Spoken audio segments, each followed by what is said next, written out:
It's the City Rescue Mission, and this report is a brief story of its work and of its needs. Her name was Emily Dalton, and her husband, Tom, cared nothing about the things of God.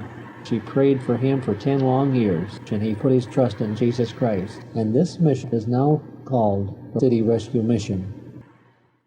We have enjoyed the work, and I know God has been with us. Our children are all saved now but one. My daughter Pearl told me once before she was married if we would go home we would not want for nothing. But I had to tell her no. Emily Dalton. In reply to your editorial on the Dalton Soup Line, Mr. Dalton is taking the expense of this good movement out of his own pocket. Mr. Dalton's theory is God is love, and to love your neighbor is to help him. Ellis H. Baker.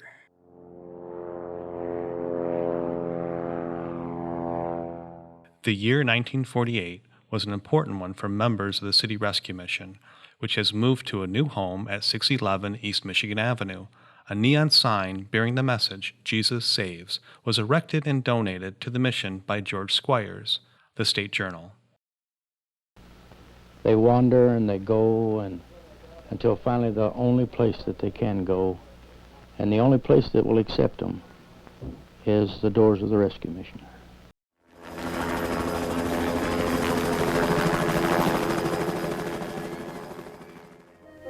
The Victory Program for Women, like the Victory Program for Men, is offered in a 5-month training program, accompanied by an advanced program for those wanting accountability and follow-up after graduating.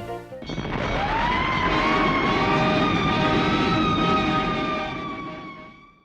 far as they really fixed it up really nice, it's beautiful. And as far as anything else, I think it's pretty much the same. They run a tight ship, and they feed you spiritually and with food. Because I mean, it gets cold, and, and there's not too many places that house homeless people. And there's really not anything. Housing is really grim.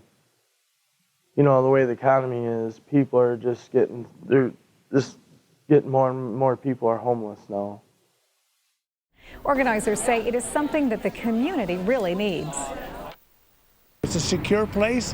It's a place where they know they're safe and there's no harm going to come here, and their needs are taken care of. I've got some great news. We just signed a 5-year contract to reopen the city outreach on 601 North Larch. So that's the good news, is that we're opening up our third shelter. This third shelter is really a no-barrier shelter. Come as you are, and we're going to be able to share Christ with you and keep you safe. While I was here during COVID, she pulled out some games, and we got to play some games, and that was so touching to me. And you guys accommodated us very well during that craziness. Yeah. But yeah, Were you here early in COVID, like the beginning? Oh yeah. So I was excited that finally we were able to expand to the west of our property to be able to provide more service to our community. We recognize that especially 2021 and through 2022, we see an increasing need to be able to provide more shelter and more food, and of course more people to be able to hear the gospel of Jesus Christ. I like it because I know the shelter's not going anywhere. I'm glad I'm here. God got me here for a reason, so I'm glad I'm here.